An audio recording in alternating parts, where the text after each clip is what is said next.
The handshake lasted only a few seconds, but the silence that followed said everything. Stan Wawrinka stood there in Dubai, staring across the net after losing 6-2, 6-3 to Daniil Medvedev. And for a moment it felt like tennis history was quietly closing a chapter. But here's the twist nobody expected. He's not done yet. And the real reason why might be the most honest thing any veteran has said all season. Because this wasn't just another early round exit at the Dubai Tennis Championships. This was supposed to feel like a farewell. At 40 years old, with retirement expected at the end of the year, many believed this would be his final appearance in the desert where he once lifted the trophy. Instead, what we got was something much deeper. We got a confession. Medvedev, a former Dubai champion himself, handled the match with ruthless efficiency. The rallies were sharp, the angles were brutal, and Wawrinka, despite flashes of that iconic one-handed backhand, simply couldn't keep up over the full stretch. But if you think this story is about the scoreline, you're missing the point. The real story began after the last ball was struck. When Wawrinka took the microphone, the tone shifted. He didn't sound defeated. He sounded grateful, emotional, almost reflective in a way that made you realize this wasn't just about one tournament. First of all, I would like to thank the tournament, he said, speaking directly to the people who had supported him for more than 15 years in Dubai. And that's when you understood something. This wasn't about chasing ranking points. This wasn't about proving he still belongs. This was about feeling something. Wawrinka first came to Dubai more than 15 years ago. Back then, he was just another talented Swiss player trying to carve out space in an era dominated by giants.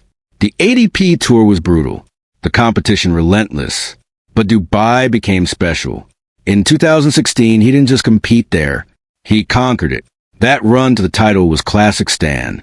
3-set grit against Sergei Stakhovsky, controlled aggression against Franco Scuger, tactical discipline against Philip Kohlschreiber, a semi-final against Nick Kyrgios that ended early due to retirement, and then the final against Marcos Baghdatis, a match that carried emotional weight. Finished 6-4, 7-6. He didn't just win a trophy that week. He cemented a memory. And memories matter when you're 40. What makes this even more powerful is that Wawrinka turned professional in 2002. He was 17 years old. Think about that for a second. Some of the current ATP players weren't even born yet when he started grinding on the challenger circuit. He made his Grand Slam main draw debut at the 2005 French Open. Since then, he's lived through multiple generations of tennis. He's seen surfaces change, balls change, technology change, rivals rise and fall. He survived the era of the Big Four. He beat them. He built a Hall of Fame resume. So why keep going now? Why push through the physical pain, the travel, the recovery sessions, the reality that your body doesn't bounce back the way it once did? Here's where it gets real. The reason why I kept playing for so long, it was because of those emotions that I receive on court. That's it. Not records. Not money. Not legacy padding. Emotions. And if you've ever watched Wawrinka play live, you understand exactly what he means. There's something different about the way fans react to him. It's not just admiration. It's connection. The roar when he unloads on that backhand. The respect when he fights through a long rally. The standing ovations even in defeat. At this stage of his career, those moments aren't bonuses. They're fuel. And let's be honest, not every veteran keeps playing for the right reasons. Some stay too long chasing past glory. Some fade quietly without accepting reality. But Wawrinka, he sounds fully aware of where he stands. He knows it's his last year. He said it clearly. Of course it's my last year. That sentence alone carries weight. This isn't denial. This isn't stubbornness. This is a man choosing how he wants to close his story. And that makes his decision even more meaningful. Last year, he committed to ATP Challenger Tour events. Think about that. A 3-time Grand Slam champion grinding smaller tournaments. Not because he had to, but because he wanted to compete. That tells you everything about his relationship with the sport. He doesn't see tennis as a business obligation. He sees it as emotion. And Dubai, specifically, represents a full-circle moment. He hadn't played there since 2017. Back then, he lost in the opening round to Damir Jumhur. Injuries were starting to creep in. Doubts were louder. Many thought his peak years were already behind him. Fast forward to now. He returns, not as a contender, not as a favorite, but as a respected veteran receiving a wild card, a tournament giving back to a champion who once lifted its trophy. There's something poetic about that. He called Dubai special. He said when he first arrived on tour, this was when the tournament's players looked forward to the most.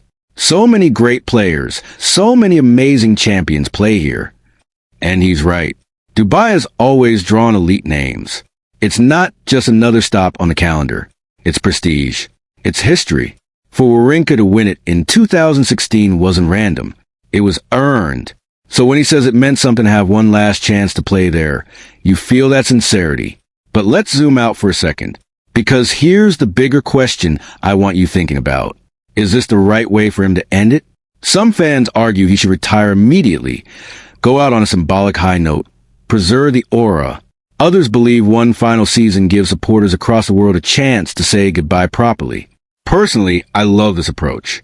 There's courage in knowing you're not the same dominant force you once were, and stepping on court anyway. There's humility in accepting losses to players like Daniil Medvedev and still walking off with your head high. And there's beauty in chasing emotion over ego. Medvedev himself deserves credit here. He didn't treat this like an exhibition. He played sharp, disciplined tennis. He set up a quarterfinal clash with Jensen Brooksby by doing his job professionally. But even Medvedev acknowledged the respect factor. They're friends. There's mutual admiration there. And that matters, because tennis at its core is both rivalry and fraternity. Wawrinka understands that better than most. He's battled legends. He's stunned giants. He's lifted major trophies against overwhelming odds. But now he's chasing something simpler. Moments, applause, connection. And maybe that's the purest form of sport. When he says, hopefully I will see some of you during the year, that's not marketing talk. That's invitation. That's appreciation. It's almost as if he's saying, let's enjoy this final ride together. And honestly, that hits harder than any 5-set thriller. The reality is brutal. He will turn 41 before the year ends. Recovery gets harder. Younger players hit harder. The margins get thinner. He's not blind to that, but he's not running from it either. He's choosing to experience it fully one last time. Now, here's where curiosity kicks in. What does this final year actually look like? Will he focus on grand slams for emotional send-offs? Will he continue mixing challenger events with ATP 250s? Could we see a farewell appearance at Roland Garros, the site of some of his greatest triumphs? We don't have those answers yet. And that's what makes this compelling, because every tournament now carries added meaning. Every handshake could be the last in that city. Every crowd reaction becomes part of the farewell montage. And fans feel that. You could sense it in Dubai. The applause wasn't just polite. It was grateful. They weren't cheering for a comeback. They were thanking a warrior. Let's not forget something important here. Wawrinka's career was never supposed to reach these heights. He wasn't a teenage prodigy hyped as the next global superstar. He built his reputation slowly, patiently, with resilience. He peaked later than most. He broke through in an era where almost nobody else could. And that's why his longevity feels earned rather than forced. When he says the emotions on court are the reason, he keeps going, I believe him. You don't grind challengers at 39 for vanity. You do it because stepping inside the line still feels like home. So here's my prediction.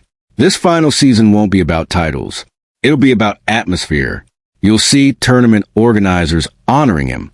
You'll see opponents speaking warmly. You'll see crowds standing a little longer after matches. And you'll see Wawrinka soaking it all in, not desperately, not dramatically, just gratefully. And that, to me, is a beautiful way to leave. But I want to hear from you. Should Stan Wawrinka play the entire final year as planned, or should he choose one iconic event and make that his official goodbye? Which tournament would you pick for his last match? Drop your thoughts in the comments, because this is one of those moments where tennis fans actually shape the narrative. As for Dubai, even in defeat, the story wasn't about losing to Daniil Medvedev. It was about why he's still here. And that reason? Emotion, connection, love for the game. Not a bad legacy to close on.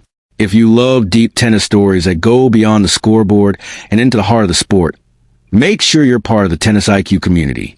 We break down the emotions, the rivalries, and the moments that truly define this game. Stay sharp, stay passionate, and we'll see you in the next one.